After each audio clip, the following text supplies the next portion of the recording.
పోయే ఆ పక్షులనే చూడు, అనుకున్న గమ్యమెంతున్న గాని అవి ఆపవు తమ పరుగు. నీ చుట్టూ ఉన్న ప్రతి ఒక్కటి లక్ష్యంతో బతుకుతుంది.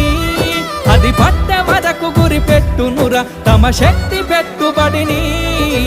రాదురా ఏ విజయం నీ కోసం నా కోసం, ఎటుపోదురా నువ్వు చేసిన కష్టం ఎప్పటికైనా సొంతం.